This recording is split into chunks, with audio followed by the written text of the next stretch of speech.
do we have any questions that we want to start with about like foam rolling, the lacrosse balls, or the sticks that you're using? What are the best areas to use this? Best areas? That's a good question. Nice socks, by the way. Thank you. So when it comes to the hand rollers here, best areas to get into is going to be around the shins, the calves, quads, and T-band, add that, just pretty much lower limb. Okay. You know, there's some people who do it this way where they can get into the glutes, the lats, the back, but all those other areas are really challenging to get into because it requires a lot of mobility where most of us don't really have that range of motion available. But I would say lower body is where I would say these are best used. Now, let's say us as massage therapists, depends on the state you're working in, personal trainers may have this ability too, just obviously you have to check your rules and regulations, but we can also apply it. Since we are allowed to touch tissues, we're able to do it on the others. You can do it for your partner too, if you needed to or wanted to. Wasn't a question, I just really wanted to. You want to just kind of back people with it? Yeah, I want to brandish it, like I said. Brandish it. Any other questions about the lacrosse balls or the foam rollers before we get started? Are any of these useful to get into the neck? Absolutely. Again, with the neck, it's kind of a little bit of a challenging more area, but you can pin it onto the wall to get into certain spots. Occipitals mainly too, so you can go on the ground with these. It just depends, and we'll talk about those areas too in a little bit. Good questions, Haley. Hell yeah, I came prepared. Anybody else have any questions before we get started? I'm glad that you're finding that to be nice. I prefer the roller, but that works too. You could also do the lats. It's like kind of like putting on deodorant, right? All right, so let's talk about stuff. There we go. Okay, so let's talk about why we would foam roll. So the reason that we're foam rolling is 4 reasons. Number 1, it's promoting blood flow. So when I was first introduced to foam rolling, they had said that it will help break down scar tissue and buffer out lactic acid. That's a bunch of bullshit. It doesn't work that way. But what it does do is it does help promote blood flow to certain areas. And so that's the number 1 thing that we're doing here is we're helping stimulate blood flow to specific areas. Second thing, you get an acute range of motion, an acute increase in your range of motion. So let's say I have an overhead position that ends here, foam roll some of the lats for a little bit, you're gonna see an increase in range of motion. Same thing with a leg raise, right? I'm on my back, I'm lifting one leg up. It might be starting about ending right here. If I foam roll the hamstring, maybe a little bit of the calf too, you'll see a range of motion increase. And so you'll see an acute range of motion increase. The other 2 reasons is it stimulates the myofascia. That's where you're getting that slight increase in range of motion is because you're stimulating the area that you're working on. So that's why it's kind of waking it up a little bit. Lastly, it feels good. Right? Rolling up feels good.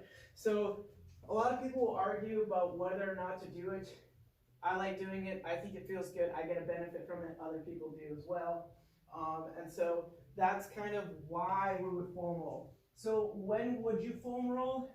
Before a workout is always ideal because again, we're warming up. We're getting the body to turn on. We're wanting to get the central nervous system to work with us. We're trying to get blood flow to the areas that we're going to be working.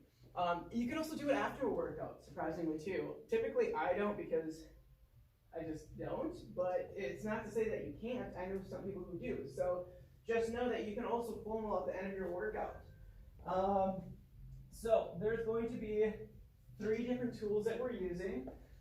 Those tools are going to be our handy dandy foam roller. A massage stick is apparently what these are called right now.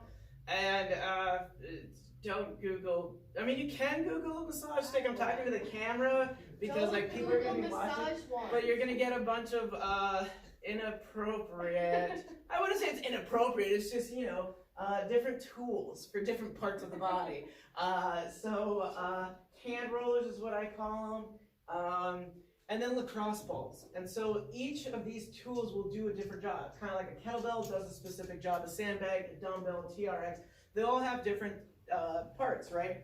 And so we're gonna go over some of the most common areas when it comes to foam rolling. So we're going to begin with the foam roller. And then I'm going to talk about why we would use these different tools for different areas. So the sequence of foam rolling, there's so many areas that you can hit. It's just a matter of managing our time is where we begin. That's the only reason that we're doing it this specific way, is because you can roll out so many goddamn places, and that's great, but we want to manage our time well. We want to get the most efficient spots that give us the most issues. So I like doing things by sequence, and so we begin with foam rolling the quads. And when you're foam rolling the quads, you want to start just slightly above the knee. We're going to go into an elbow plank position. Now from that position, just make sure that you're pulling your belly button up. You're starting slightly above the knee, and then you're going to push your forearms into the ground and pull yourself back. And then from that position, you're just rolling up, slow and controlled. So as far as you go up comfortably, that's great, and then pulling right above that knee. And so when I'm foam rolling the quads, the goal here is to keep my belly button slightly up. I don't want to be kind of dumping down here because that's going to irritate my low back. And I just want to go up and down, slowly pushing my elbows into the ground, pulling myself back up. For most people, this feels good or uncomfortable. That's totally fine. And so now that I started on the front side, another area that you can hit is called the adductors.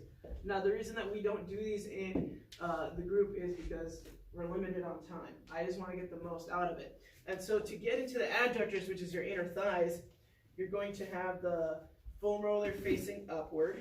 You're going to straddle your inner thigh over it, starting from the inside of the knee, and just rolling off to the side, kind of like you're shutting the car door with your butt. You know, you kind of give it a little bit of a boop, right? That's what we're going for here. And so you want to have that roller into the crook of the thigh, and then pulling yourself down, just shifting from side to side. Same thing, you want to make sure that you're pushing your elbows into the ground, keeping yourself upright. Let's go ahead and we'll switch sides.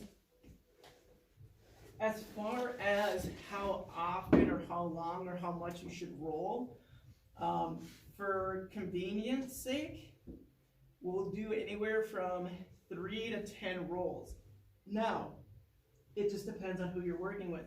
If you're working with somebody who's a little bit slower, then you want to give them less. If you're working with somebody who can speed through this, give them a little bit more. And if you're working with yourself and you have time, dude, spend as much time as you want to on these things. You know, don't spend like a whole half hour, but spend anywhere from like a minute to 90 seconds. So that's that front side. Now the rest is just going to go on the back, because then it's convenient and you work from the ground up. So I started on my belly, now I'm rolling onto my back, and we're going to go into the calves. So when it comes to the calves, can you do both at the same time? Sure, that's great. I think it's good, right? You're saving time. But I prefer to go one at a time, because you're going to find different areas to hit. Now, when you're foam rolling on the calf, for me, I stack one leg on top of the other, and then I'll find areas to hit. So I start right at mid-calf and then slowly work down just to above the Achilles tendon. So think right above here and then work your way up. The goal with foam rolling now is you want to find those spots that kind of click and bump. I don't know if you guys have that or not, but if you do, find those spots and you're making the right faces. It sucks. We'll switch sides. And so when you're coaching this, all you're going to say is start at the mid-calf, place your butt down, and just pull yourself up and down. Now the reason I don't want to raise those hips up is yes, you can get more tension on there, but it's a waste of energy. Conserve your energy when it comes to this shit, because you shouldn't be putting that much effort into rolling out. And so I'm turning my foot inward and outward, finding those spots, and if it's really tight, little pulses makes it way worse. And so you just want to go right over that spot, and then you want to go. The only time I'm going to say it should feel shitty during a workout is when you're foam rolling, because these are not fun spots to hit. So allow yourselves to feel discomfort with the foam rollers at this point.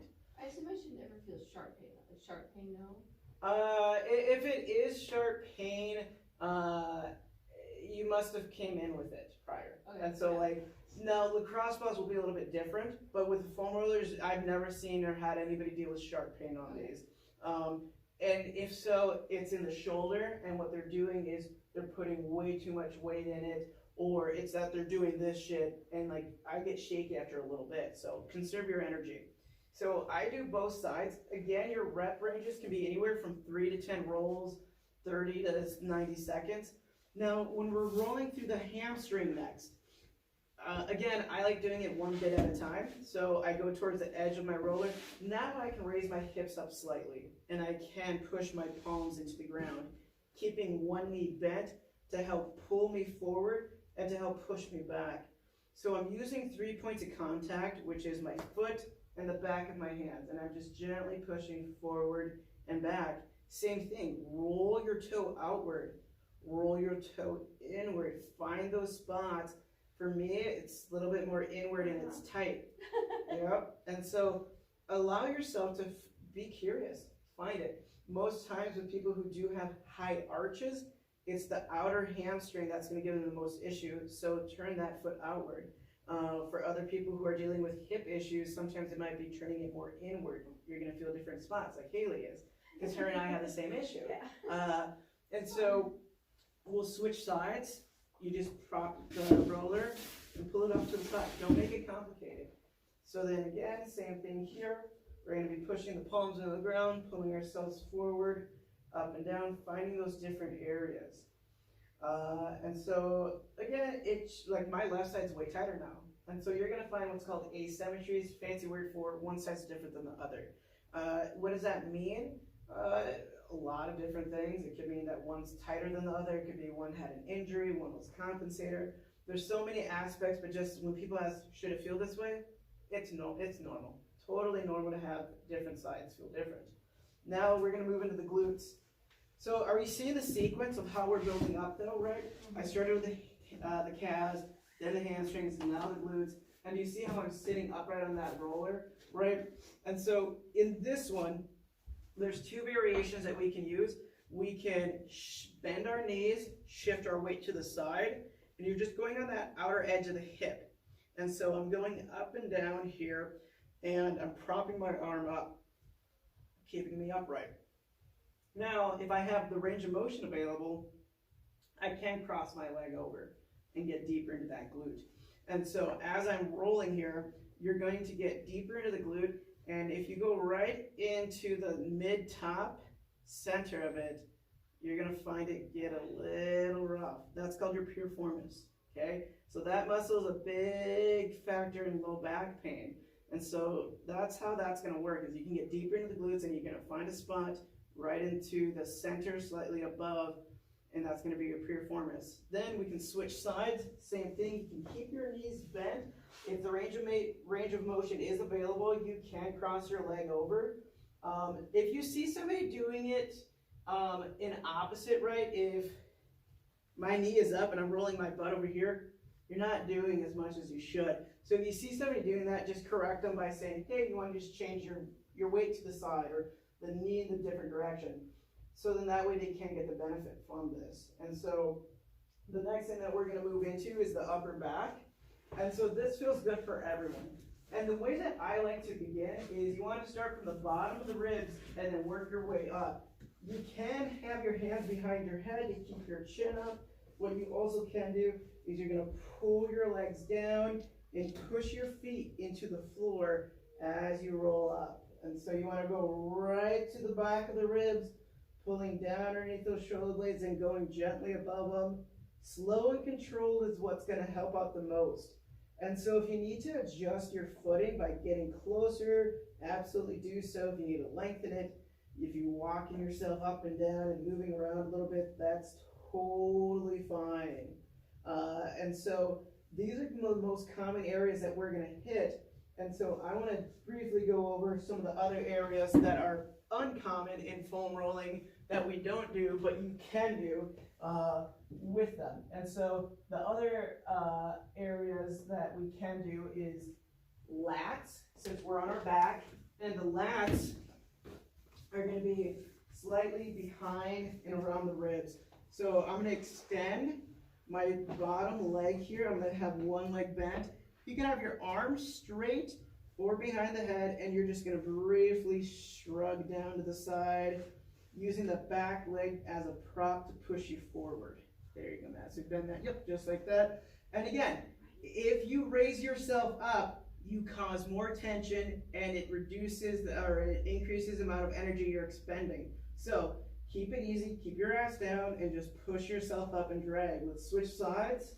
So it's from behind the armpit down to the bottom of the rib, or the mid part of the rib.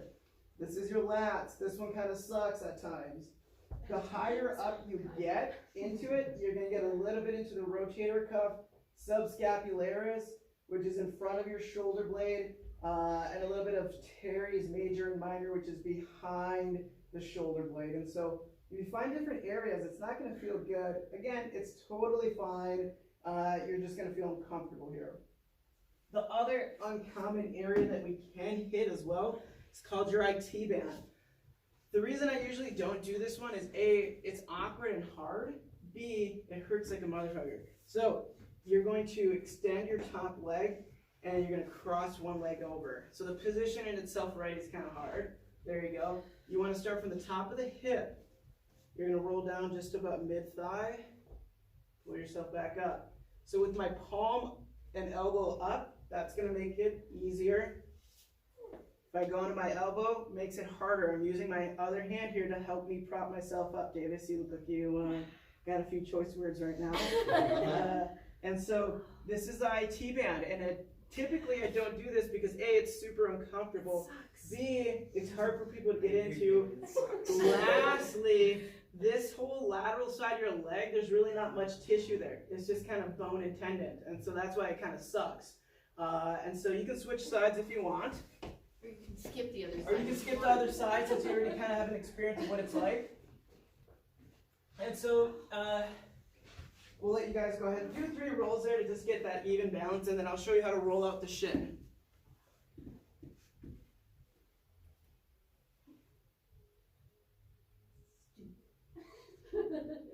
Yep, that's, when I learned this at the tech, we cried.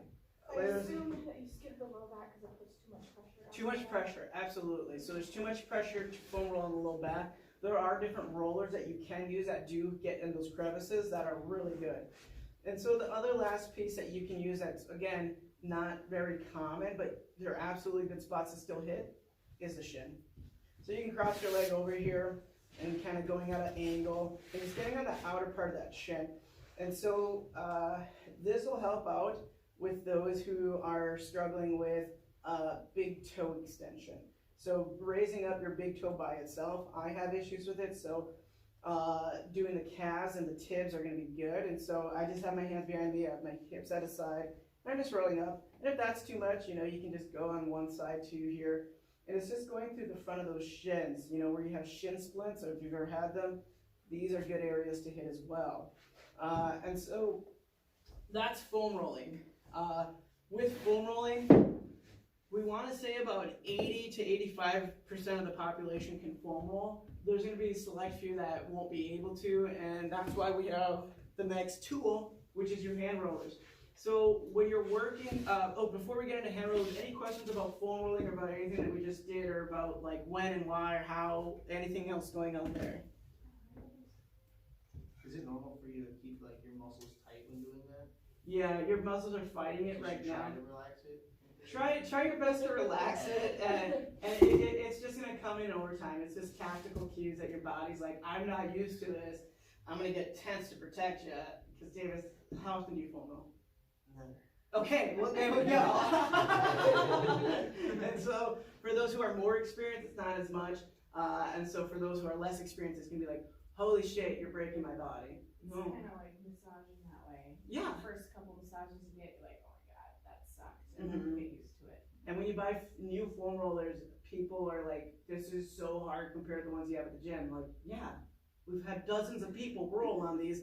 This is soft and squishy. These are a little bit more newer. They're a little bit more dense, a little bit harder. And same thing with the brand new ones. Just avoid the white ones. They have white foam rollers that are for sale. They're just garbage. They're just There's spongy. two versions too. It's actually what you want is the high density foam rollers. You can also get medium density and low density. Like why? But The severity of someone is where you would okay. change it. okay, fine. There's a good reason. I just Mhm. don't like it because people keep coming in and being like, "I bought a foam roller and it's not as good as this one," and I'm like, "Yeah, That sounds right. yeah." Yeah. Any other questions about foam rollers before we move into the next piece? Does that mean that if it's not uncomfortable, right? Like that doesn't like necessarily mean. Does that just mean that my muscles are chill?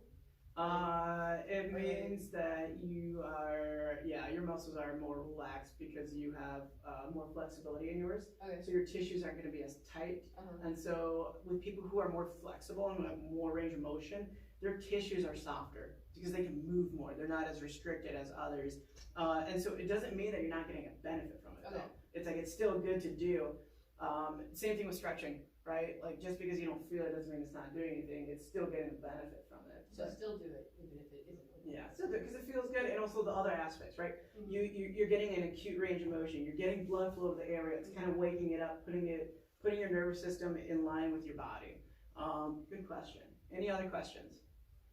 Okay, so foam rolling, about 80 to 85% of the people can use it. For the other people who cannot, typically think about it this way. If somebody cannot go on the ground, this is where we have the alternative.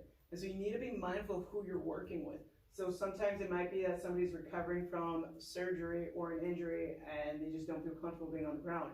Sometimes you might be working with somebody who is at a different stage in their life and they feel uncomfortable getting on the ground. It could also be that perhaps that they're just not ready for that stage yet to go onto the ground. And so what we can do is always raise the ground up for you. So when it comes to hand rolling, most times we are going to be sitting on a bench to do this. Do you have to do this for this? No, but you can do all the same things on a bench because again, I'm raising it up. And so the difference between the roller and the hand roller is a lot. You're taking away a lot of the pressure of being in that plank, propping yourself up. Somebody who is deconditioned and has never done this before, sometimes this might not be the best tool. And so we have different tools. So foam with hand rolling, it's kind of like you're making fluffs, is what people make. I'm looking at everybody here, like you can do it, right? And so you're just gonna be gradually putting pressure into it. And so since this is gonna be, you see how Sarah's going like super fast, you guys can kind of scroll through it, go slower. So you're gonna go, yep, there you go. So you're gonna go slower and just allow yourself to put that pressure into it. So you're gonna find different spots. So this is the quads. It's gonna be the same areas, right? I'm gonna hit the quads. From there, you can open up the thigh a little bit more, get into the adductors, right? So this feels more uncomfortable for me than rolling it out because I can get into divots and crevices that I couldn't before with that roller. And also this is harder. So look at the texture of what you're using. That changes it. So you can go to the adductors, which is the inner thigh, top thigh, and that jumped ahead, outer thigh here. And so you can get into that IT band. Same, it's gonna do the same thing, it's just different, right? And so this sucks here on that side, makes it less shitty, right? So that's the top part of your thigh. Same thing with the shin, right? Slow and controlled. You're gonna see people try to like pound the shit out of it. Take your time. One thing you can do is adjust your grip. One palm up, one palm down, and you can get more pressure that way. And so, again, anywhere from 3 to 10 rolls, depending on who you're working with. You might want to do more. The other thing too is that you can go for time. So that's the shin. Then going from behind, you can do both palms down and do that. If you want to alternate your grip, play around with it, see what feels best for you. It's always a matter of what your body's telling you. So for me, I like doing that alternating grip because then it's not so taxing. So then the next thing is you can do the hamstring, right? The back of the thigh. Same thing, one palm down, one palm up, and just pulling it against me going onto the back of that thigh.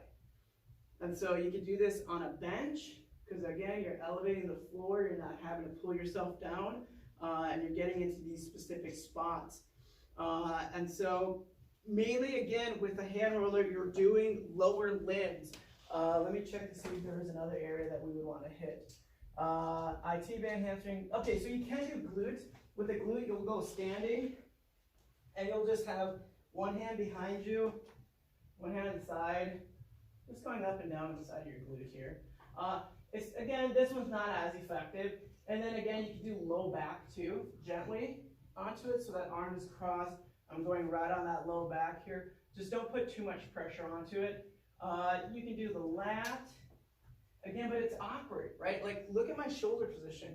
I have to really force it, and so if you're forcing that position, maybe there's something else that we can use. Most times, too, you can actually put the smaller rollers on a wall and try to get those areas, too. Elevate the floor. Always remember that. To make things easier, elevate the floor. So you could do the lats. You try to do the pec. Again, it gets weird at this point, right? The trap, again, it gets weird, and that's where you have a partner that can help you with that piece. You can foam roll the forearm, but again, it's only one hand on here, and there's different tools that we can use for that. But it's not a bad idea to just kind of get a little bit of a stimulus going here. And so with that, that's going to be forearms, lats, low back, traps. They're all weird positions. Am I saying that you can't do it? No, I'm just saying that they're fucking weird, okay?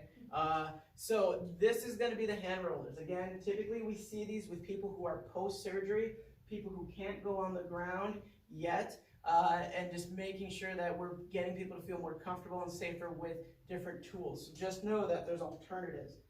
Questions on the hand rollers or how they work or when to use them? Nothing? You're just having fun over there? All right, good. All right, so hand rollers. So the next piece is going to be lacrosse balls. These are the ones that are going to get into the specific spots that we can't get into. Here's the thing.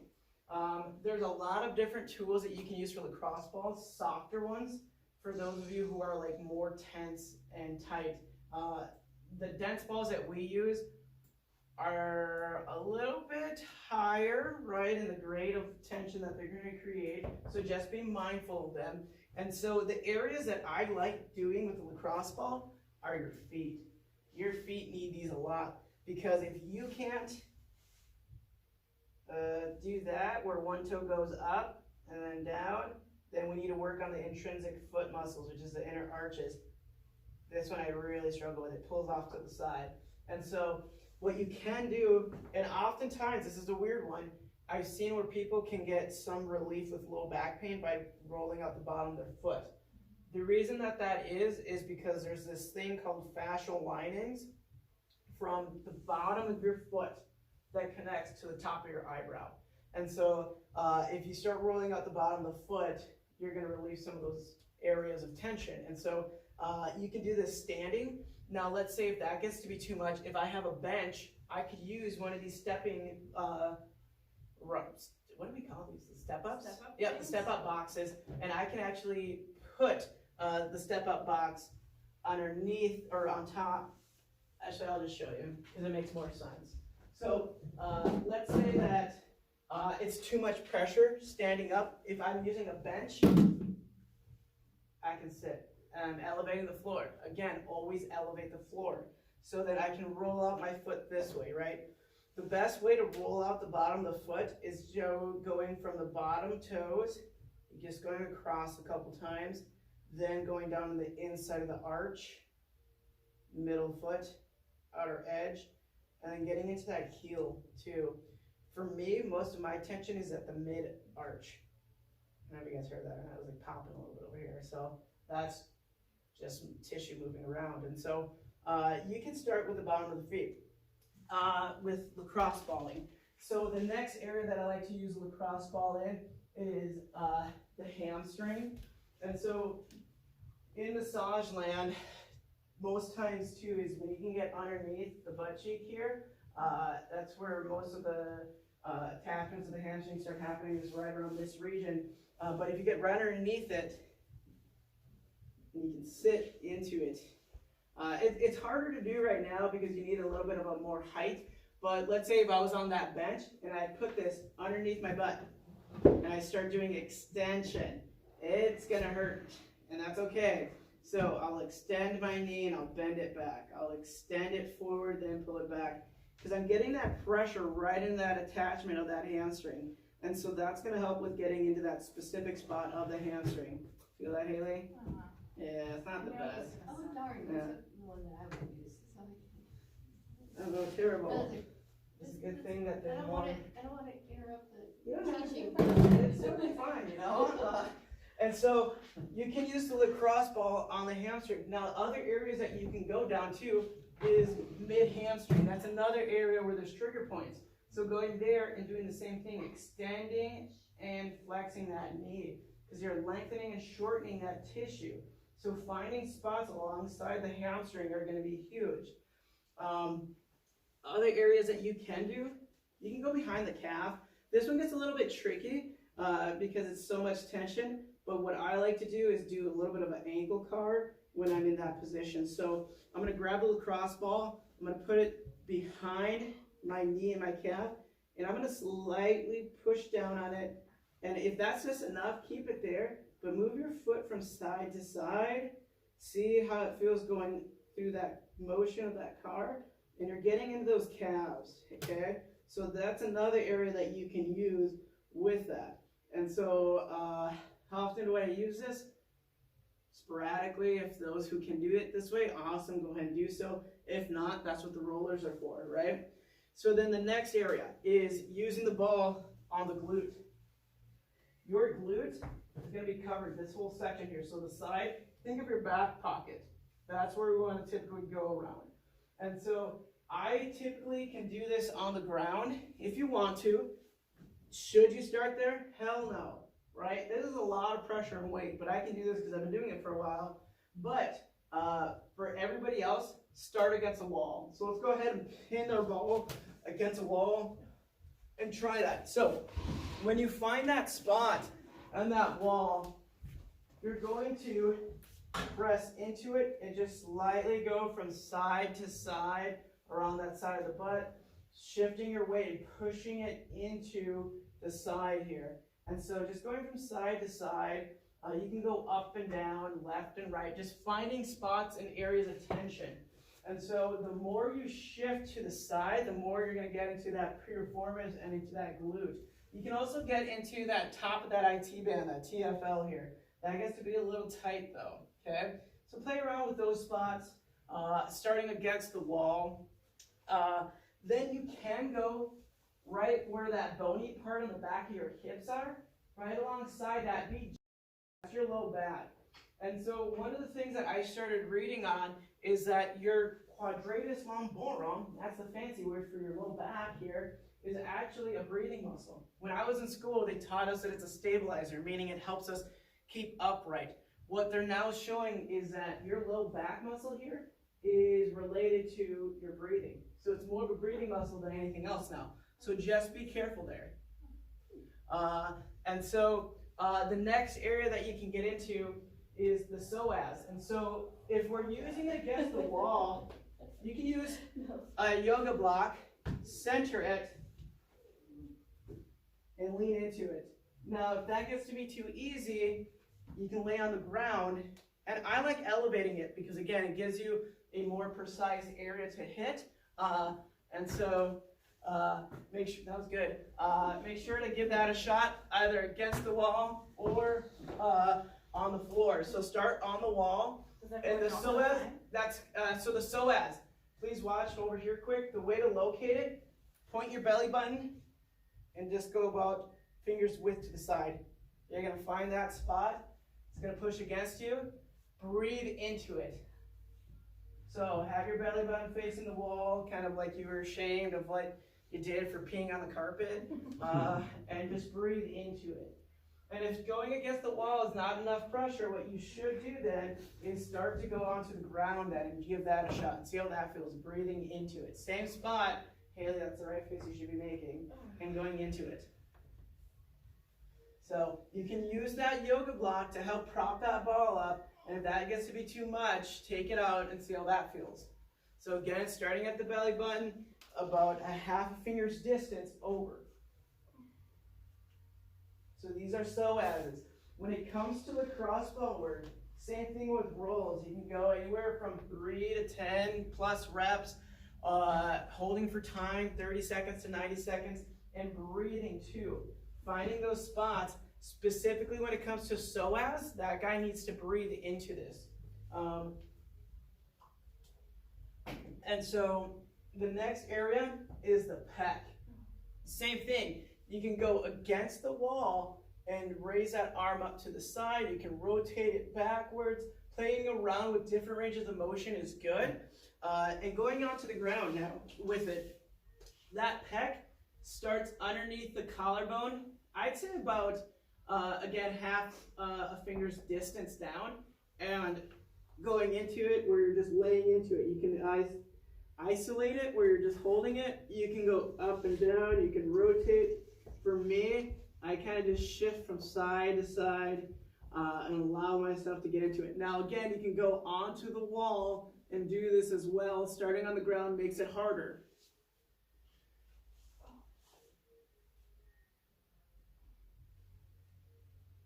And so one variation might feel better for you, one might feel worse for you. It's your body. You have to figure out what feels right for you. Now, what would that feel like? I don't know, like there's tension of the ball pressing into your muscles. You can go ahead and try the other side as well.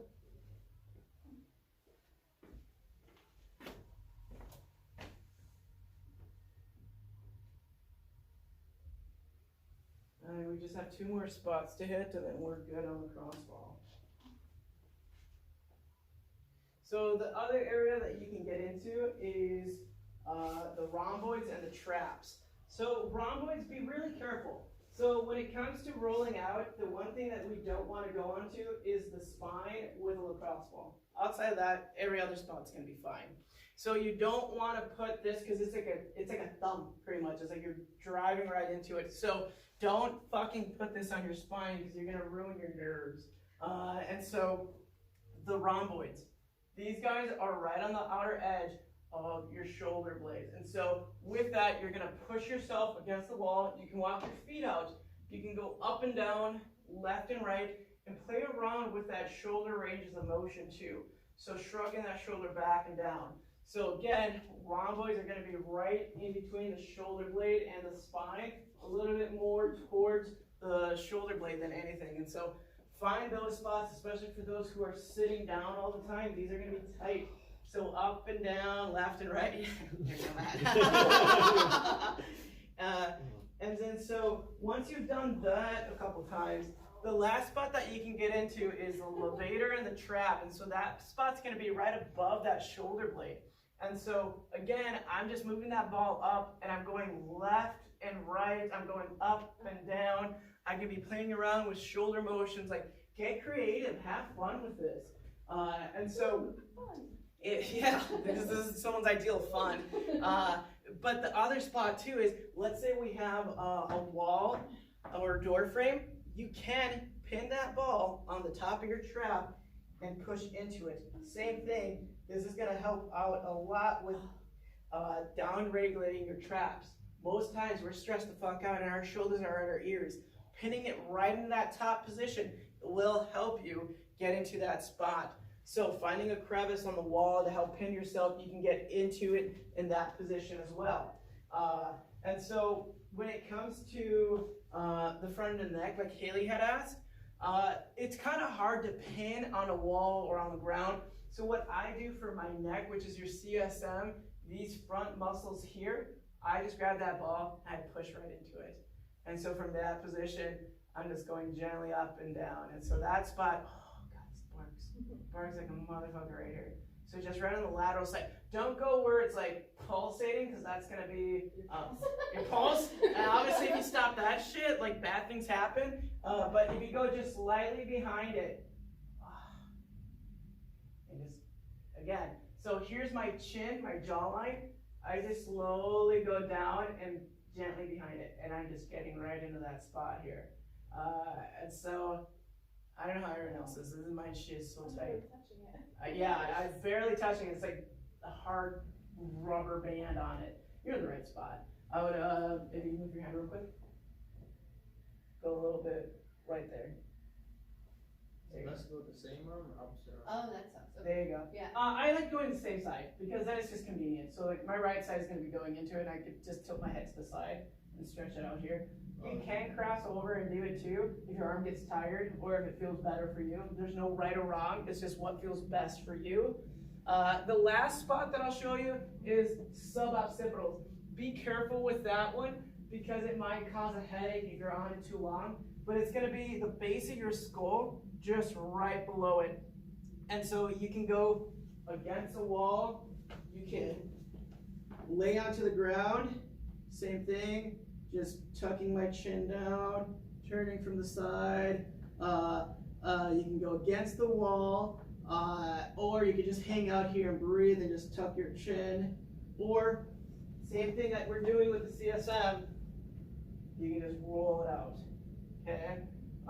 You can use your hand onto it. That is the lacrosse ball. Don't touch your spine on this thing because it's gonna hurt. And the other thing is just be mindful of how dense this ball is gonna feel on tight muscles. Any questions on lacrosse balls of when to use them, how to use them, or other areas that you wanna hit?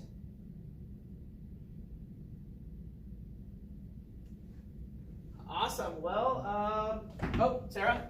I just wanna remind everyone that if anyone is like, damn, I don't have one of these at home, you can get them. Yeah, they're right there. We sell them $5.